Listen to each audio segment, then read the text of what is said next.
So I think we can start now. Hello, everyone. Good evening. My name is Manav, and I am from the Rethinking Economics India Network. And it is my pleasure and privilege to welcome you all today session titled Economy for the Common Good, People and Planet Over Profits. Today's session is being held in the collaboration with the Economy for the Common Good. I would like to introduce about our organizer before we start. The Rethinking Economics India Network is a national network of the global rethinking economics movement. We operate as a nationwide ecosystem of stakeholders in the space of pluralist and heterodox economics and are looking to interface with individuals, academia, civil society, and other organizations in order to encourage learning, teaching, and discussion for scaling collaborative efforts towards a better, more inclusive economics for India and contribute towards the global movement at large. Economy for the Common Good is a global social movement that advocates an alternative economic model which is beneficial to people, the planet, and the future generations. The common good economy puts the common good, cooperation, and community in the foreground. Human dignity, solidarity, and social justice, environmental sustainability, transparency, and co-determination are described as key values of the common good economy. Today's event is an interactive workshop with Marielle Rüppel, who studied international sustainability management at Karlshochschule International University in Karlsruhe, Germany, and is currently doing M.Sc in Environmental Protection and Agriculture Food Production at the University of Stuttgart-Hohenheim.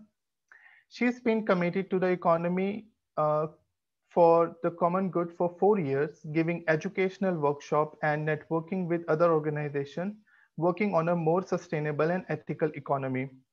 Today, we are going to delve into the theme like, what is wrong with our economy? How can we establish an economy that integrates important values like human dignity and social justice, ecological sustainability, as well as transparency?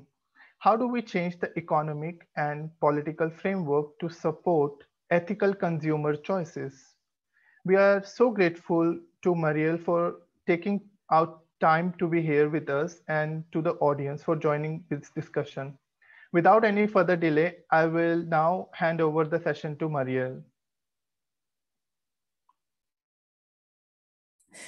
Thank you so much, Mana, for the warm introduction, and thank you so much for the Rethinking Economics India Network for having me. I'm really looking forward to this workshop. I haven't done so many international workshops yet, but yeah, excited for sharing what I know and getting to know Marielle, your opinions on the topic. Yeah. Very sorry to interrupt you. There in the chat there are problems that they're seeing some black spots on the screen. Yeah, it should be better now. It was the chat box that I had open. There's still something in the top left. Yeah, that's yes. The yeah. Okay. It's better now. Thank you. Okay. Thank you. If anything is not working during the presentation, please tell me, because I don't see you and your reactions at all. So yeah, and we will have break in between, but in general, I would ask you to keep your questions for the final discussion in the end. So yeah, welcome to the session on the economy for the common good, which is an international movement that is trying to establish an economic system that is more ethical, more sustainable, and tries to put people and planet over profit. And actually, I would directly like to start with an interactive session by asking you what's wrong with our economy. And therefore I prepared a so-called Menti. I don't know whether you're familiar with it. So you can either use your smartphone and type in menti.com and the code 1276 0681. but I'm also sending you a link in the chat where you can access it on your computer in a second tab. And I hope you'll all be able to switch.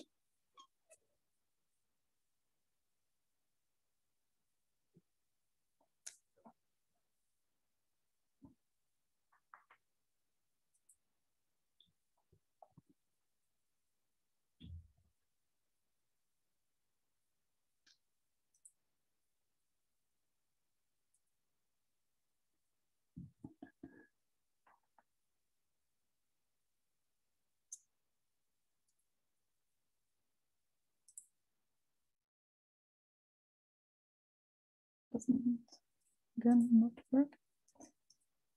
Ah, okay, already quite a few things popping up. Inequality, GDP focused, not values centrics, anti-poor, standardized, global growth, but inequality is by far the biggest keyword. What else do we have? Moving towards capitalism. Starting with capitalism and expanding further and further, I guess. Consumerism, not sustainable. Technocratic bias, pro-rich, goes with anti-poor. Financialization, capitalism as the biggest flaw of our economy. Okay. Another on not sustainable. Obscures power. Not exactly sure about that, but yeah, we'll discuss that later. Colonial legacies. Okay, so definitely many keywords I would agree with, and I will try to cover as many of those during the presentation as possible. And let's see whether the economy for the common good, in brief ECG, is able to cover a few of those problems or tackle them. Human security, blinded is also appearing, no solidarity, materialism, inaccessible, inadequate, growth in general, resource depletion. All right, so many great ideas, and I would ask you to keep the tab open because we will need it later again.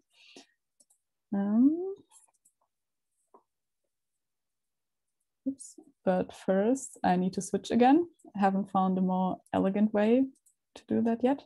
All right, so a brief overview, like I will give an introduction to the ECG, the basic concept, and then you will already breakout rooms. Afterwards, I will present also the movement, the civil society movement that is standing behind the ECG. And finally, we will move to a more open discussion. So yeah, many people around the world are demanding change because clearly something about our economy is not going right.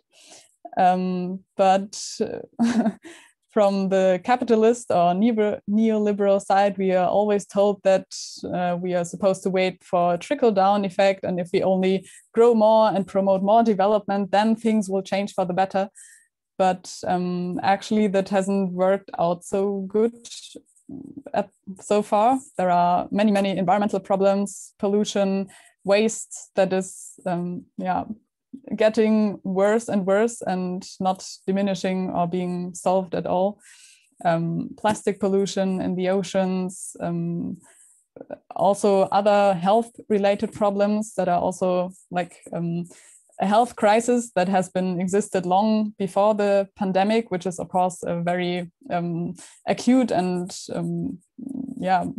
horrible health crisis, but there are also so many other issues that are going kind of unconsidered with rising numbers of diabetes and cardiovascular diseases, cancer, that are all caused by unhealthy nutrition. So a really weird crisis where a too big part of the world is undernourished, and also on the other hand, a too big part of the world overnourished. And there is no real solution to that yet.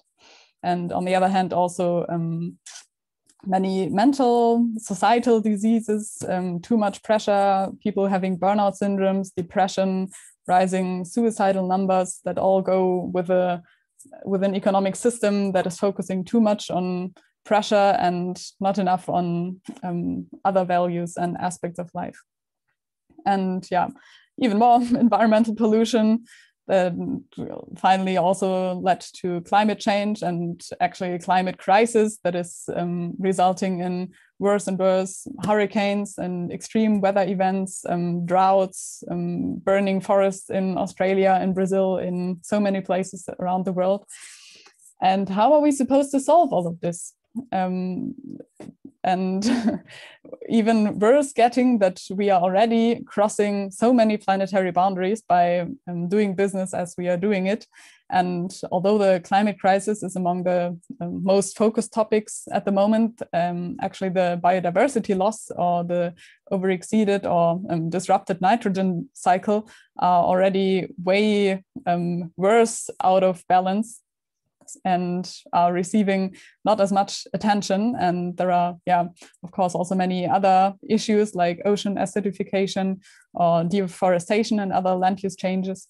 And those are the biophysical boundaries of our ecosystem Earth that we are crossing and continuing to cross, which is also recognizable in the Earth Overshoot Day that has been in Germany already a few weeks ago, meaning that beyond this day, we are already using more resources than we are allowed to or authorized to, because we're actually using the resources of future generations. And this is clearly not sustainable.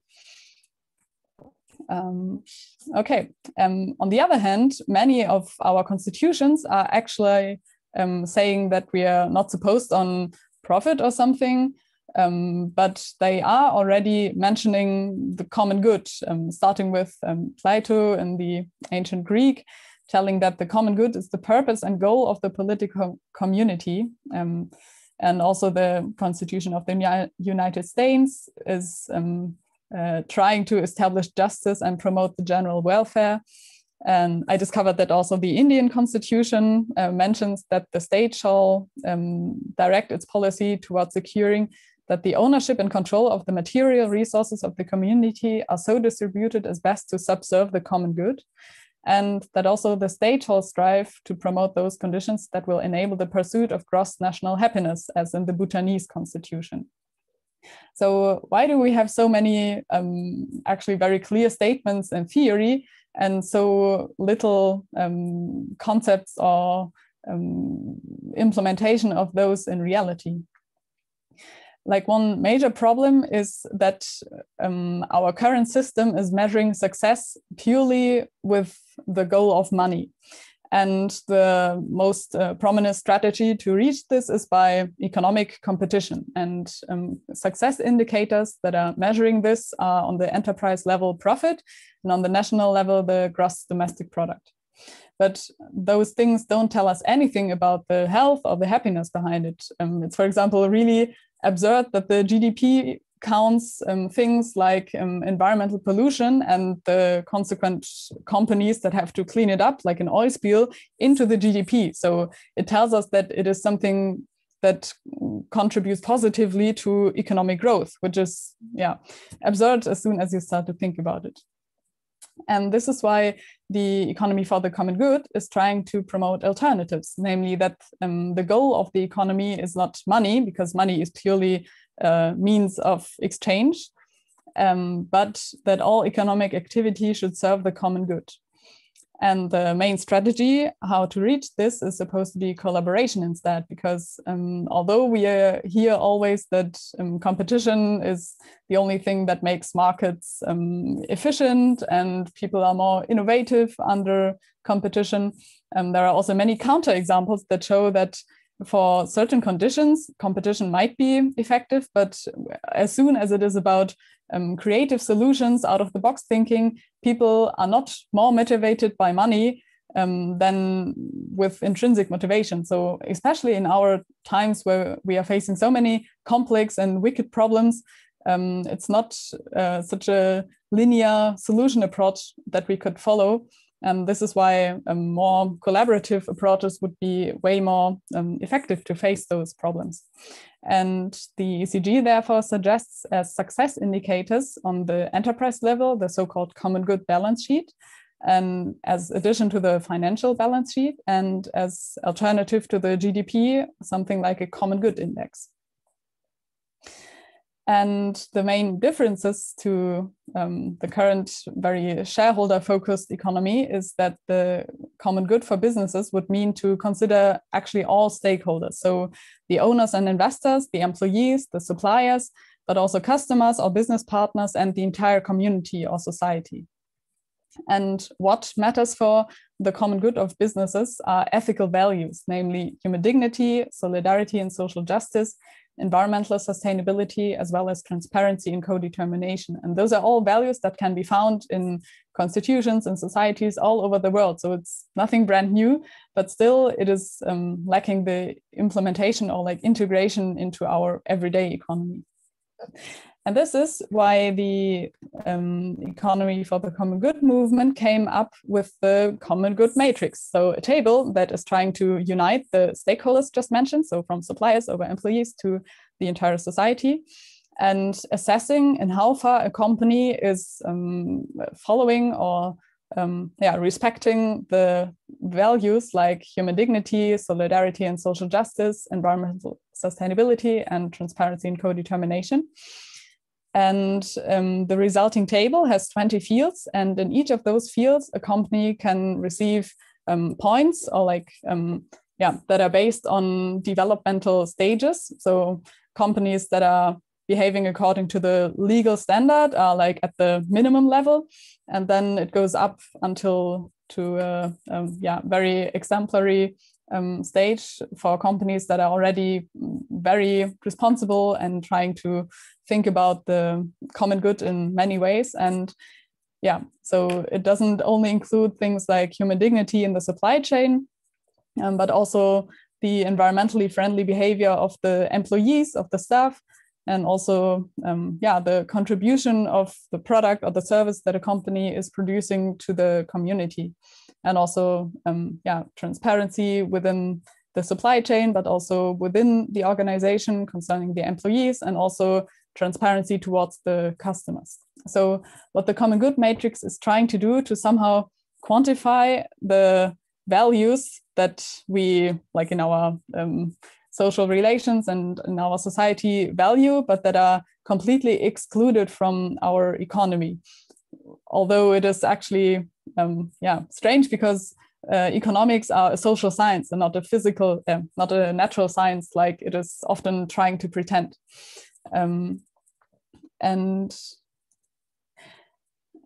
So it is of course also somewhere critical trying to quantify those things, because I also personally think that environmental health has an intrinsic value that should not or cannot be measured in many ways. But on the other hand, it seems to be the only way to somehow show that those are things that a company and our economy has to respect just as much as the economic profit. And this is why the ECG is trying to integrate it and also systematically look at all those things to make it easier and more feasible for companies to focus on those things in their business activities. So the common good balance sheet is trying to measure a company's contribution to the common good, and doing this in a very holistic way, not just doing either ecological or social factors, but both, plus transparency. And it also highlights areas of good practices and areas for development, because when a company first does such a balancing, then it's like a snapshot, like where does this company stand at the moment? Where are they already very good? In which thematic fields of the matrix? And where are still somehow blind spots? Where do they not think about transparency at all? And where can they improve a lot?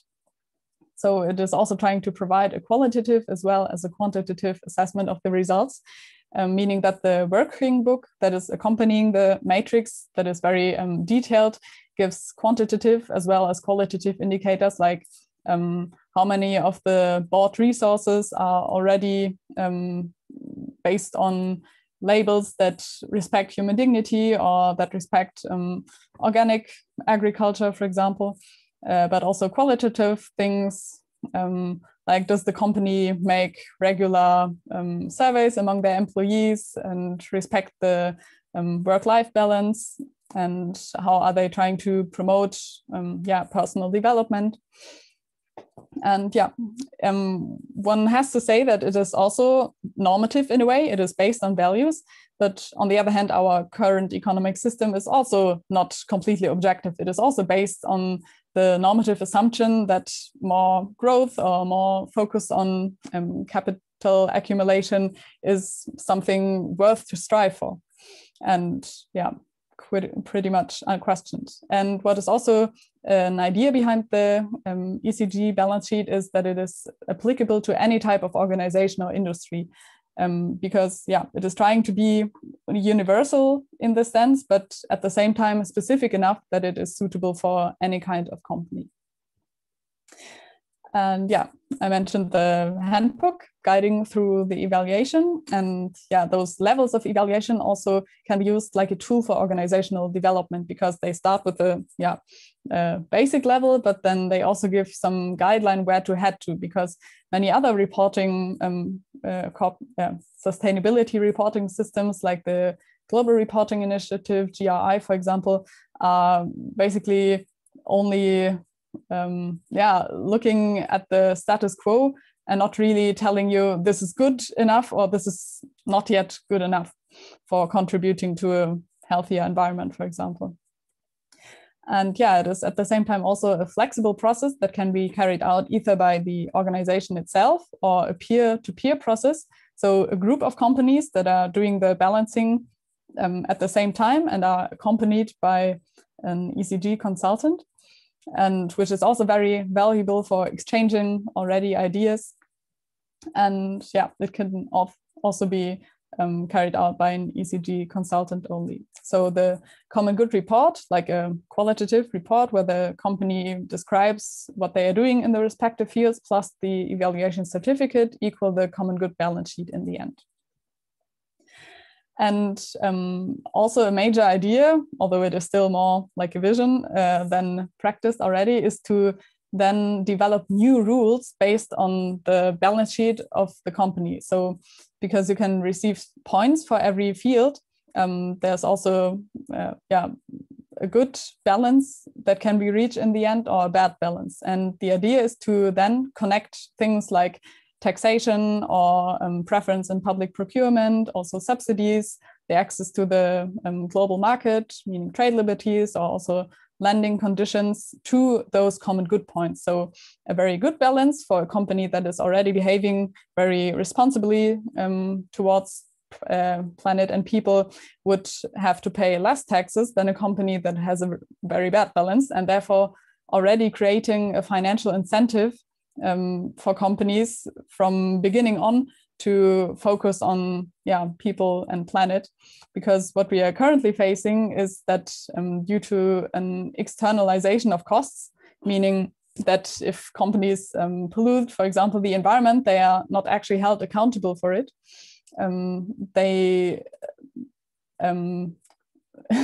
Sorry, I just lost the line because there are all the time popping up new people in the waiting room. Okay, so companies externalizing costs mean that, on the other hand, the entire society has to pay for it. And therefore, it is kind of more profitable to just not care about the environment and then to actually do care about it. And this is why companies that are kind of pioneers, that are trying to make things better, greener, are often facing a competitive disadvantage, although they're actually, in the long run and for the entire society, doing better than companies who are not caring about anything but the financial value. And another positive side effect is more consumer transparency, because a kind of label is planned that would be attached to every product you can buy, that also indicates the balance of the product or of the producing company, and connected to a QR code. You could simply scan it and then look up the company's balance sheet on the internet, because they already have to be published freely on the internet, but thereby you would also see what the ecological footprint of products is, how the company is treating their suppliers, etc. And then this would actually be a basis for consumers to make well-informed and ethical choices, because what we're facing at the moment are products that are not really carrying the true cost of production. And some other microeconomic benefits of a common good balance sheet. And the interesting thing is that those already exist for the about 500 companies that already did such a balancing, although there are not yet those financial incentives like reduced tax or something, but they are already facing many benefits, like strengthening the purpose, the social role of the business, and thereby also attracting a growing number of ethically minded customers, but also more employees that are looking for meaningful work. And therefore it also enhances employee motivation, that is in turn also an input to the business operations increases, and thereby can also reduce the staff turnover and recruitment costs, because people see that I'm working at a company that is caring for the common good, and this makes me happy. This is good for my own health and for the planetary health. And it is also a cooperation platform for like-minded organizations that can learn from each other, that are already interested in promoting the common good and can exchange best practices, what to do in many different fields. And the ECG certified organizations can also give input into ongoing development of the matrix. So as you maybe noted before, the current matrix is in the version 5.0. And it is still under development, because there are still things that can be adjusted, new aspects to be integrated. So it's not a perfect tool yet, but it's under development. And that's very interesting that you can also contribute to developing it further. And macroeconomic benefits would be the opposite of externalization of costs, namely internalization, that would create long-term benefits for society and the environment. And also, readjust the goals of the economy towards well-being, quality of life, and preserving a healthy environment, and thereby also guaranteeing inter- and intra-generational justice. And also, creating a financial incentive for companies to really do good and not just do it for intrinsic motivation. I mean, this is important, but for the companies who don't really have intrinsic motivation, you somehow need to create an extrinsic motivation, which is also an aspect of the ECG. Although what I find very interesting, that it is in the end more the process of doing the balancing than the actual number in the end, because the process is so important for raising awareness among the employees and also the suppliers, when you start asking them, hey, are you actually using renewable energy to power your utilities or not? And thereby creating some kind of snowball system that is spreading the word about how to do good and how to do it together. And so the process is way more important and creates more awareness among people that are working with a balancing sheet. And this also has a more sustainable impact than simply putting together some figures. And it's also interesting to see that the ECG matches very well with the United Nations Sustainable Development Goals. So someone did, I think, a master thesis on comparing this and found that actually all of the SDGs can be found in the matrix somewhere. So very colorful image that is showing how the different SDGs are present in the fields of the matrix. And the SDGs are really important to have as a global vision. Where do we want to go to? But the ECG is more like a concrete tool that also gives companies guidelines how to implement it.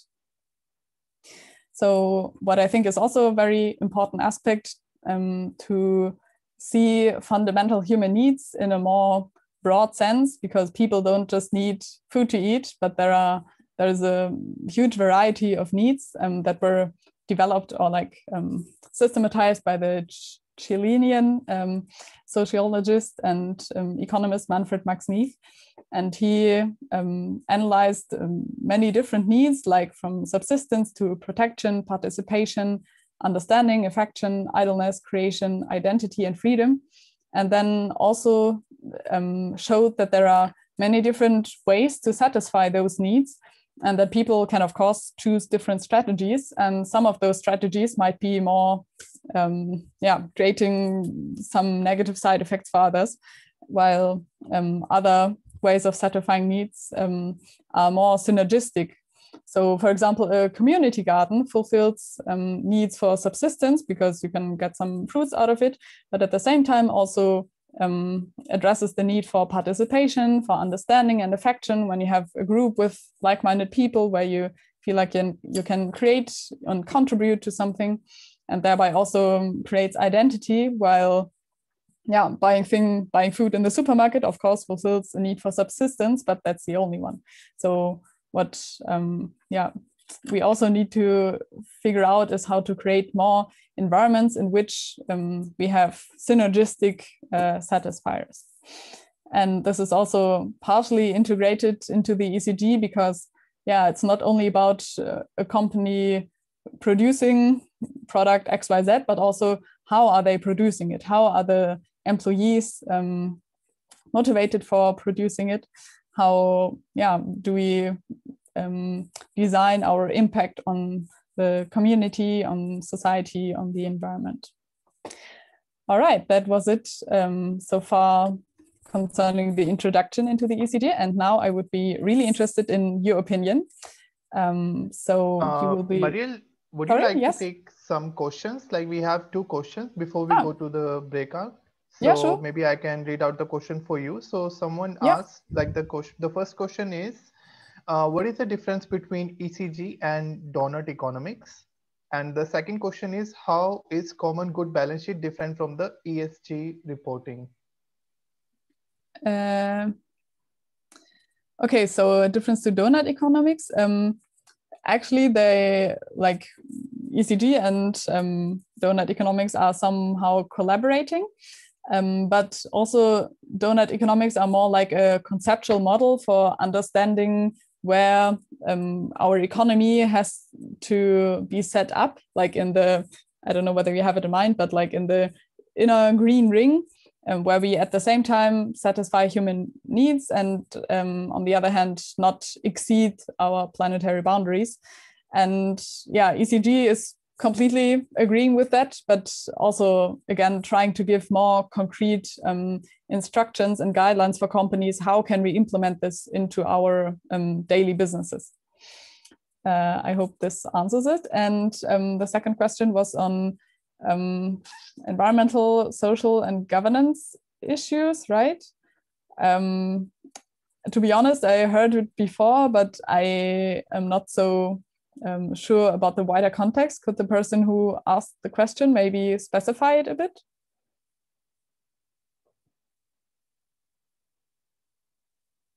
Yeah, I think maybe he or she might write in the chat box like what exactly they are asking. So would be nice if they are listening to us.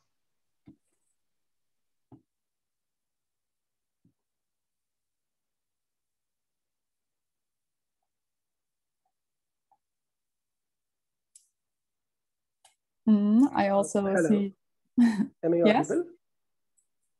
Yeah, so basically my question is that like as the corporations are now eventually moving from say only making financial balance sheet to environmental, social or governance, ESG reporting in a way. So how would a common good balance sheet take them one step forward? That was the question. So ECG is, as already mentioned before, like not inventing the wheel new, but it's rather trying to integrate many things that already exist. So it is also in some aspects based on other information, like how many of our products that we as a company buy are already fair trade certified, organically certified, things like this, in order to better assess the supply chain. And it is definitely like similar to ESD reporting in many ways. And it's also like only one amongst many tools. There's also in Latin America a very strong B Corp, like benefit corporation movement. And they are also close to ECG, collaborating in some aspects. So we are, also as a movement in contact with other movements, trying to figure out what do we have in common, how can we create synergies, or in how far is it compatible or complementary. And just trying to find a way towards actually a common goal. So thank you. Is there a room for one more question, if that is possible, or maybe later? Yeah, sure. I already saw now also in the chat. Okay. One maybe we can go to breakout rooms first and then come back to the questions, if that is fine. Yeah, sounds good. So, okay, you'll be split into breakout rooms, and I would be interested in you discussing on one hand the question, how realistic is the implementation, and on the other hand, what are the challenges, particularly in India, but also in general. And then afterwards, maybe have one person from each breakout room reporting quickly to the plenum, or then also asking more questions for understanding.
Manish, Dharti, and Ramu, if you guys could join your breakout rooms, please.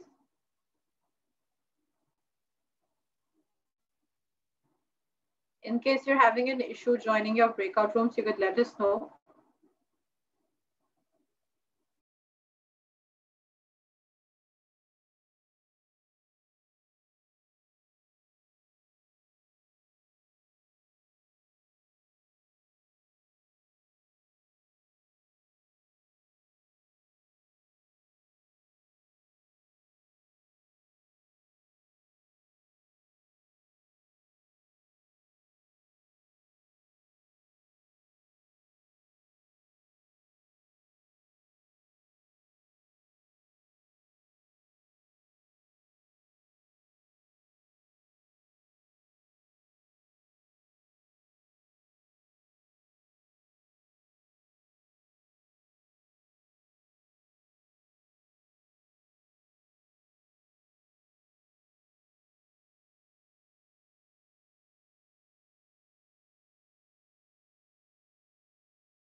Uncle Lakami, I think there are a few people who are in the main room. Could you please join your breakout rooms?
So welcome back, everyone. I heard already a few interesting points where I joined.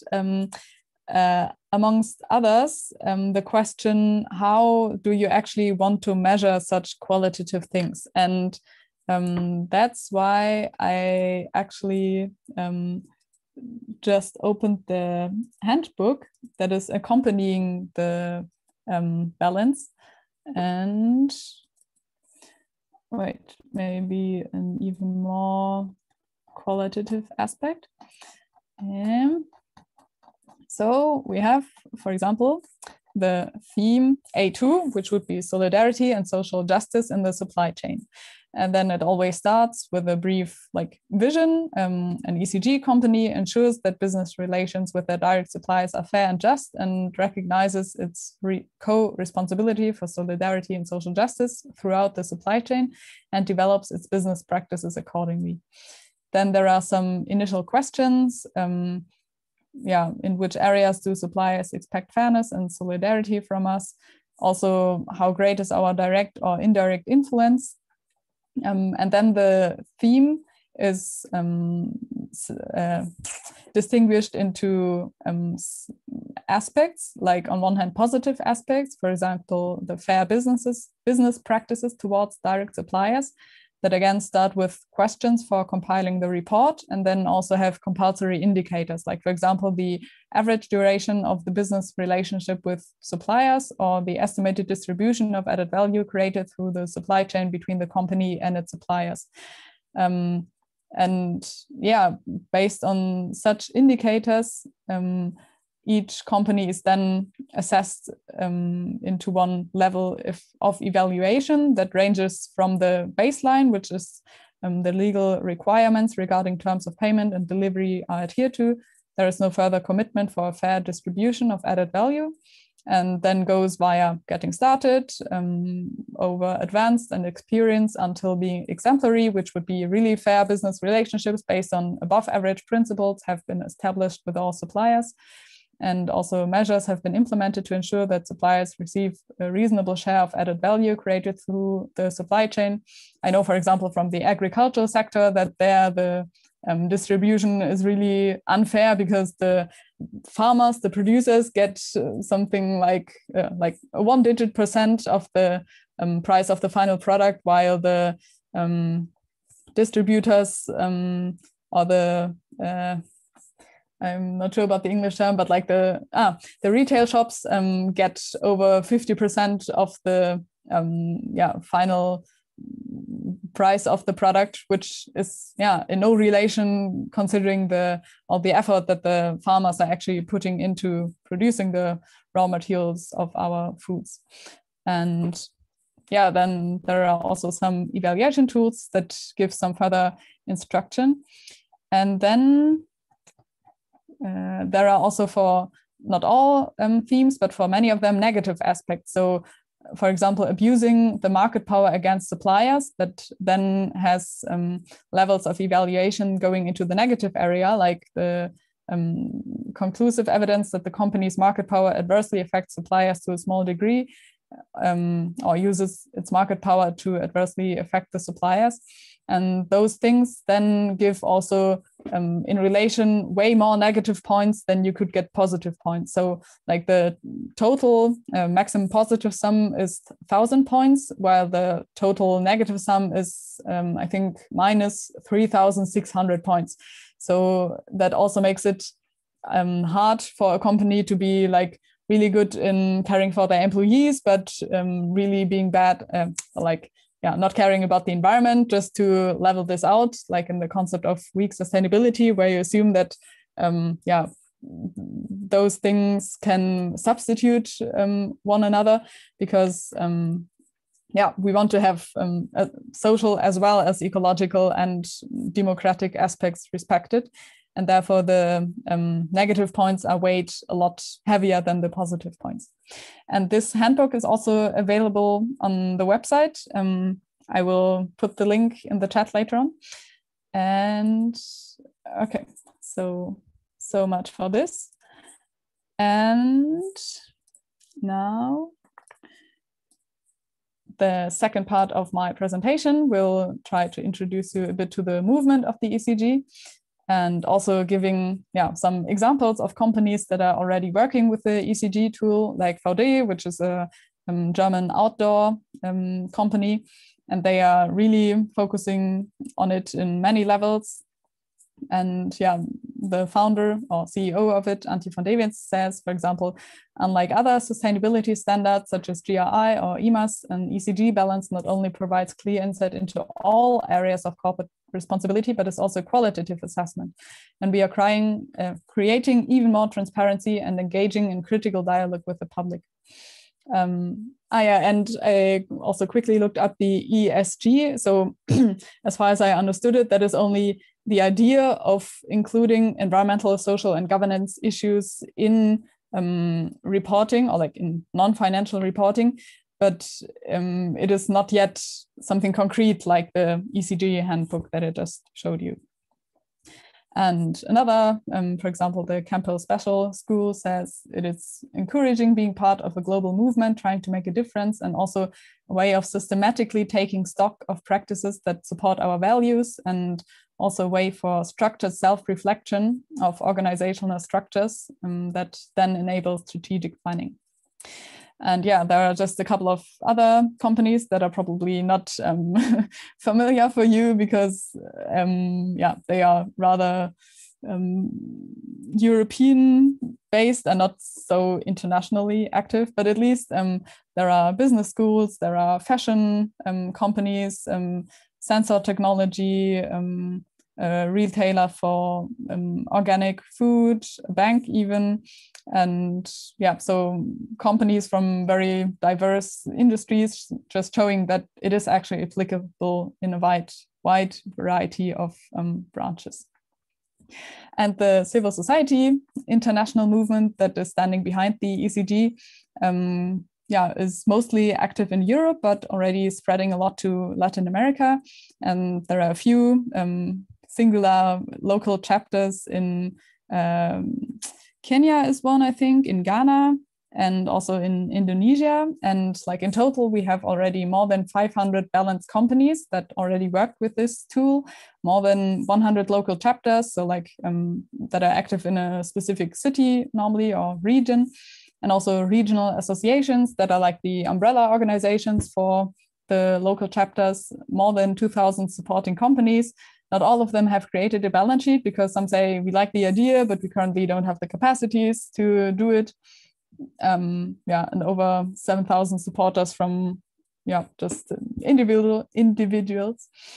And it's growing further, which is very interesting to see. And therefore the organizational structure is also becoming more and more complex. So there are the local chapters where people are just committed in doing some raising public awareness, like being present on different events, talking to people about the ECG, organizing workshops, and they then connect in the regional associations, but then there are also national associations.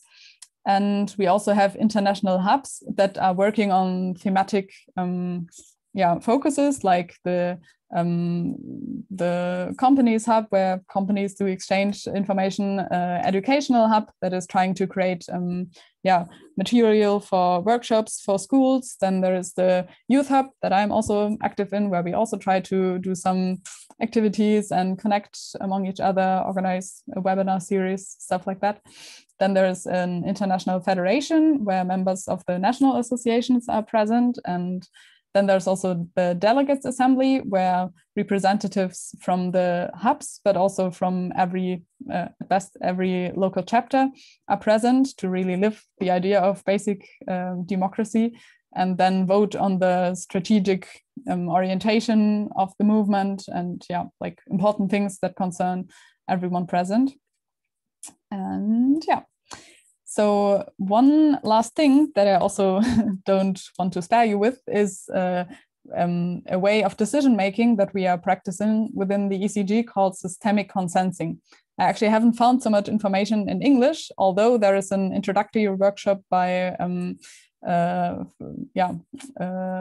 someone from our local chapter tomorrow in English, in case you're interested and free tomorrow.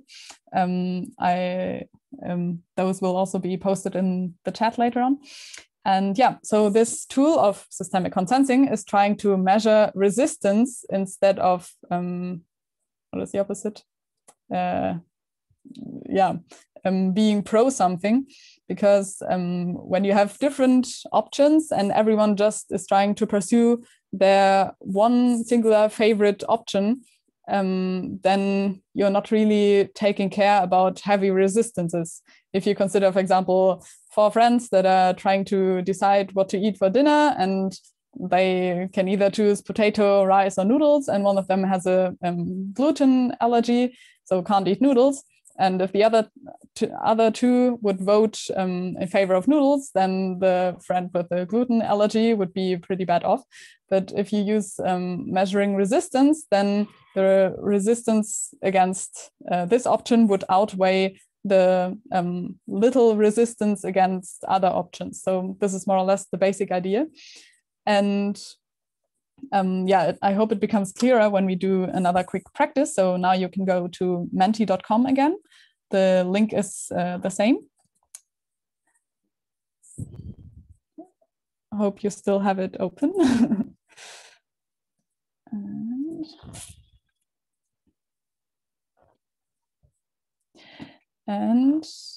Wait.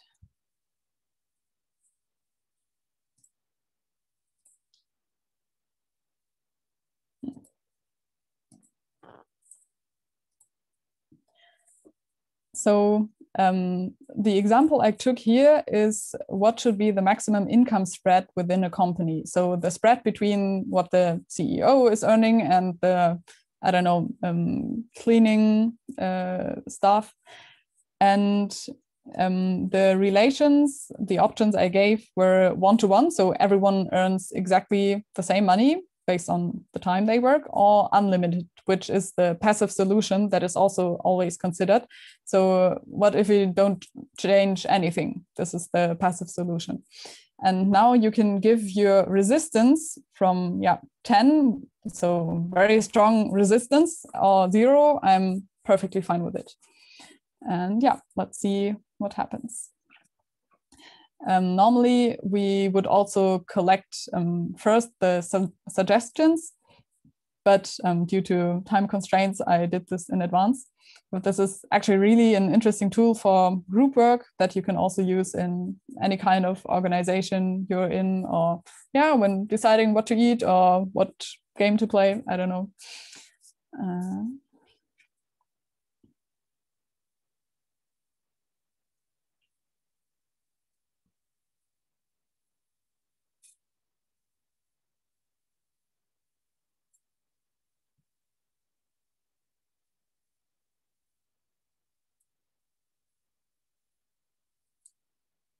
So we have 6 participants so far. Can you tell me when you had trouble finding it, or just need more time?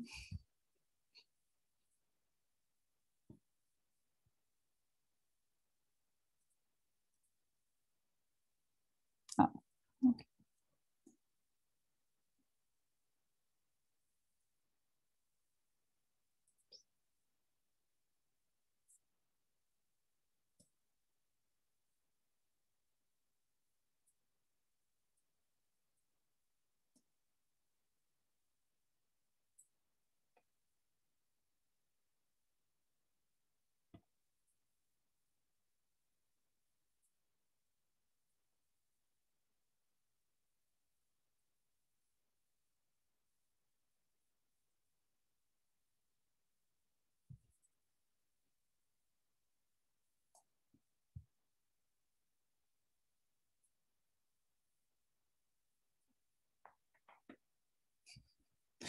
That's actually very interesting because often what we have is more like, although I don't want to influence the result because there are still some votes missing.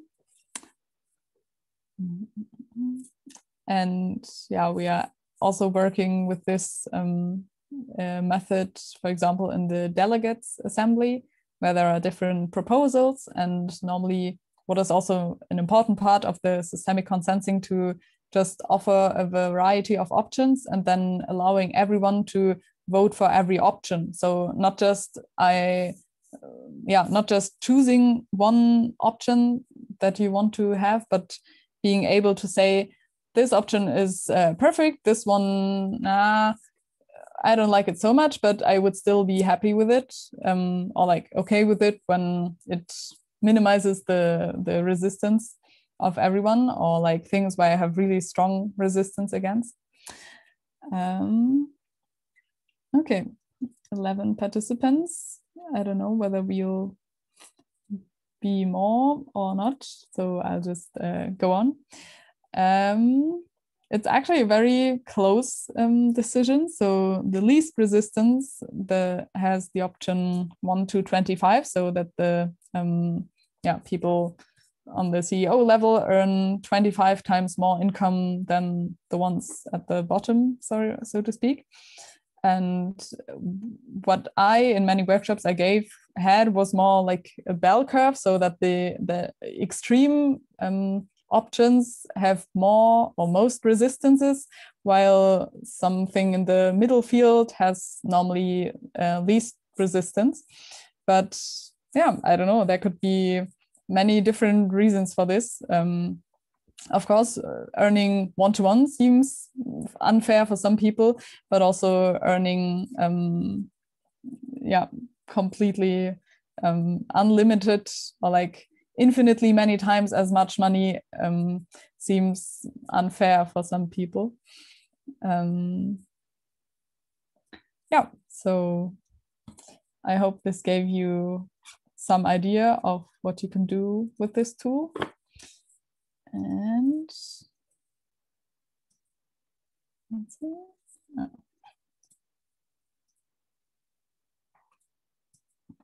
Okay, and now a final word with some conclusions. So the ECG is a new economic model in which money is merely a means to an end and the common good becomes the highest goal. It is also a practical assessment framework for organizations to measure their contribution to the common good. And it is also an international civil society movement for individuals to participate and help spread the word. And yeah, I hoped you got some interesting information and enjoyed it. And here I provided some further information. I think Shruti also posted it in the chat.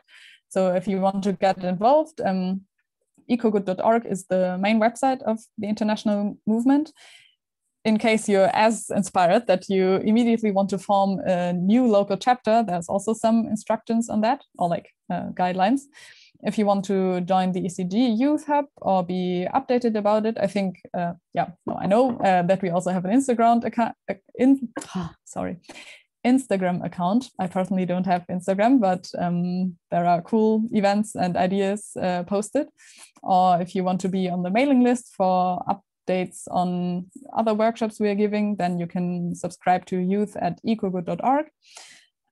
There's also an impact test, like an ECG balance for you individually under this link. And then Christian Felber, who is kind of the initiator of the movement, because in 2010 he got together with 10 other entrepreneurs and founded this movement, because they back then said, okay, we are already doing something for the common good, but we also want to communicate it, we want to show it to our consumers.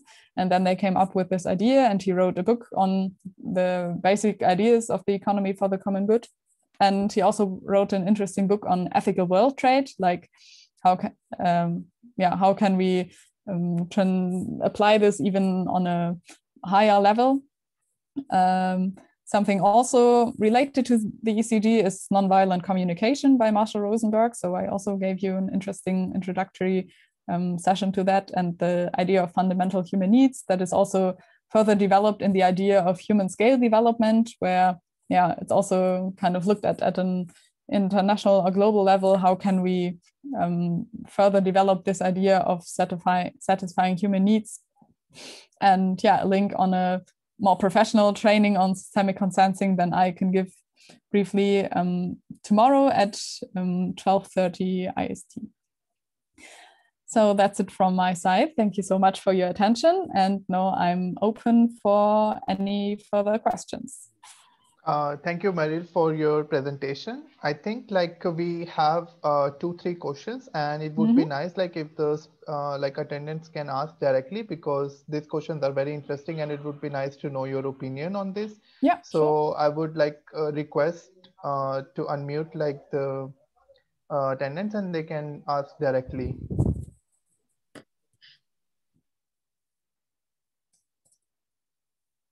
Oops. Maybe we could go one by one. So I think Afreen's question was pending before about the carbon tax. So Afreen and then Ashish.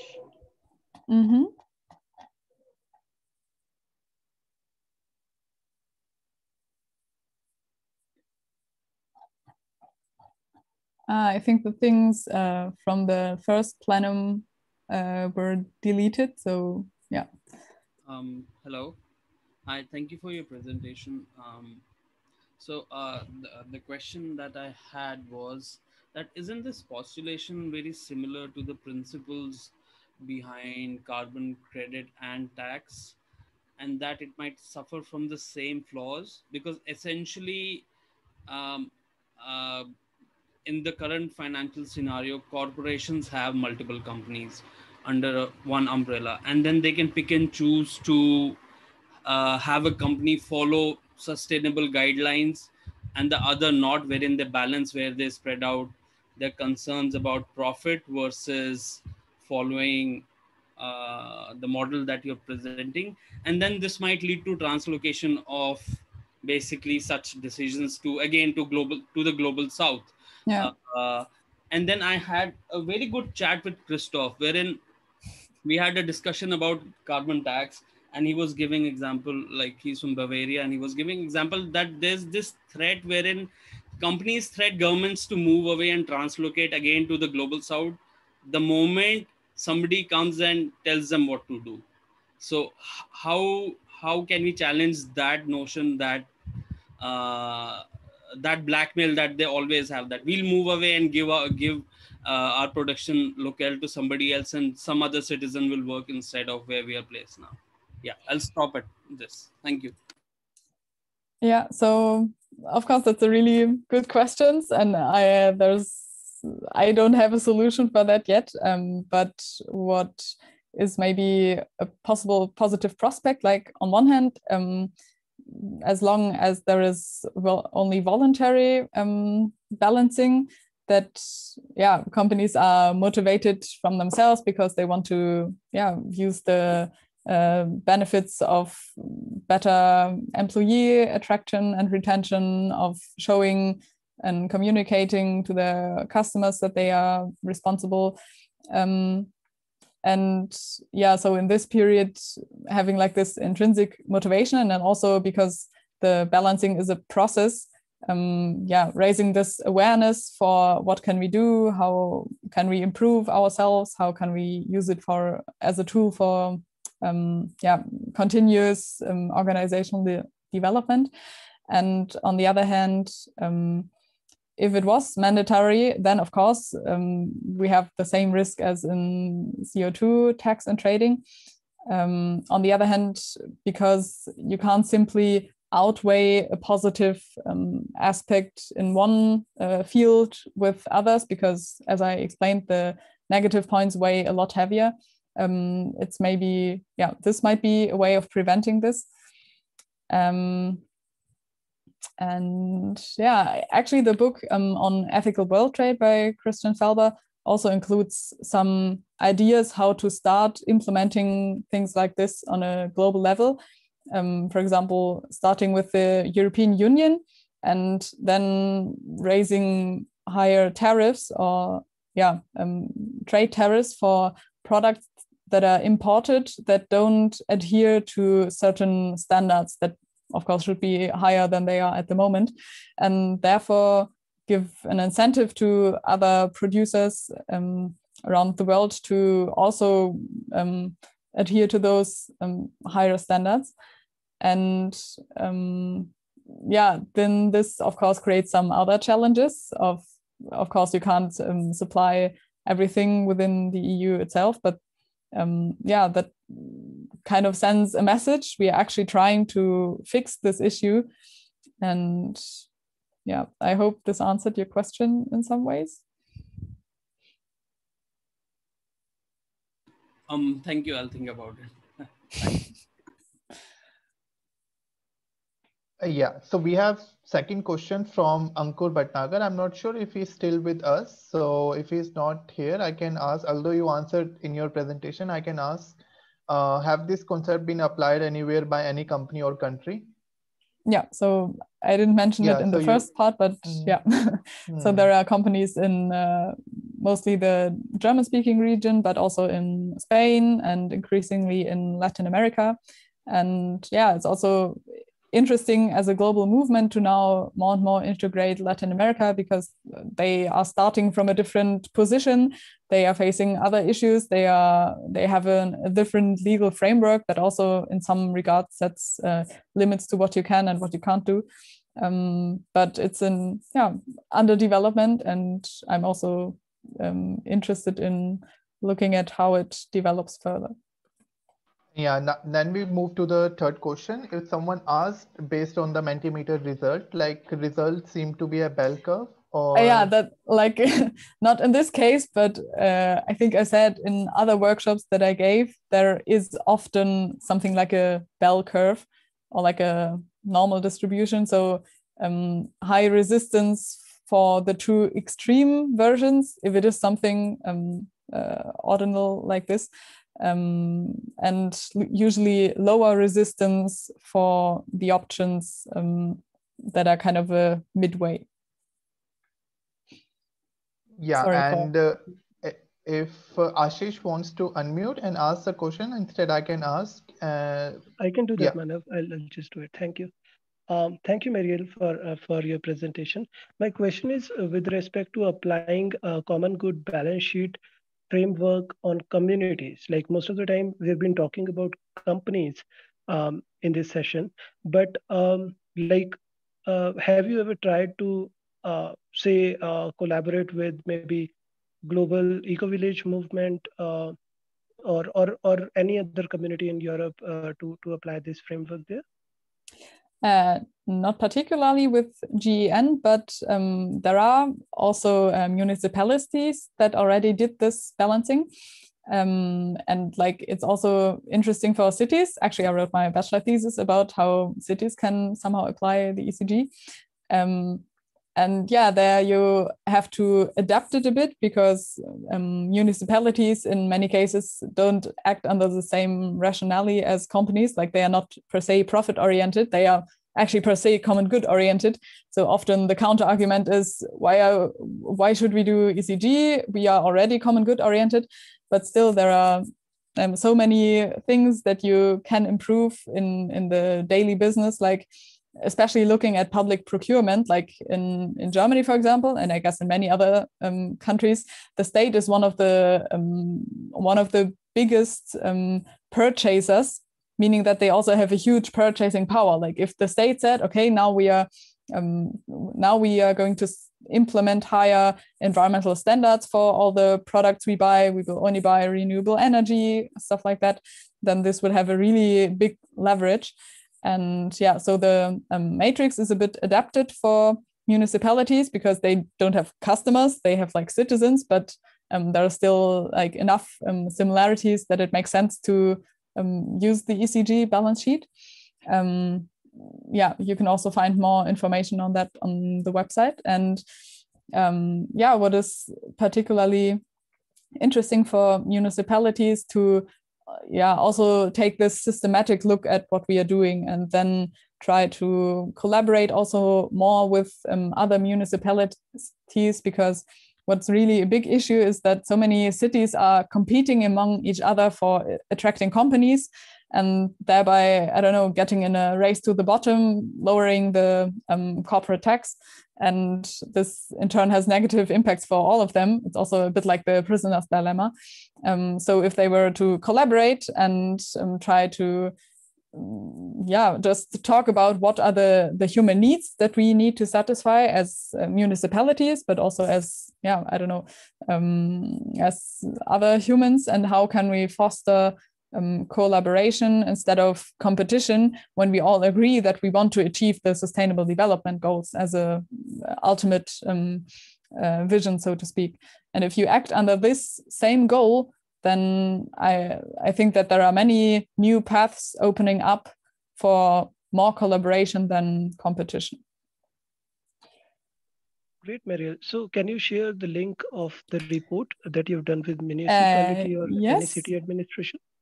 Yeah, thank you. That would be really helpful. I'm just looking it up.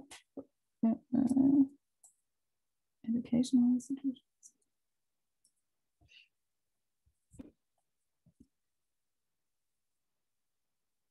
Yeah.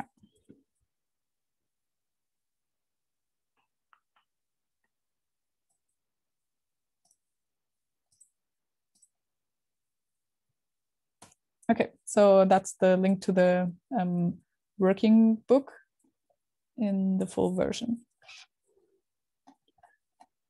Yeah, so thank you, Marielle, for your presentation. It was really, really helpful. And being a PhD student in environmental sustainability, I can understand how difficult it is to think of the future that nobody wants to think. And it's the time that we should take action now. And it's really useful. So it was really, really useful. So I would say, like, if any of the attendants wants to connect with both of the organization, Rethinking Economics and ECG, we will share the link with you. And thank you for joining us today, and have a nice weekend. Thank you so much for having me. I also posted my email in case you have any further questions, in case you don't get along with the website. Although I have to admit the English-speaking website is more structured than the German one, so you're good to go. And yeah, there's also a blog with regular news and yeah, also showing new collaborations, interesting events. There are, yeah, so many things going on. It's a really vital movement in so much, experiencing a lot of change as well. But yeah, I hope you are interested in following, and I hope that we will soon host Rethinking Economics India within the ECG.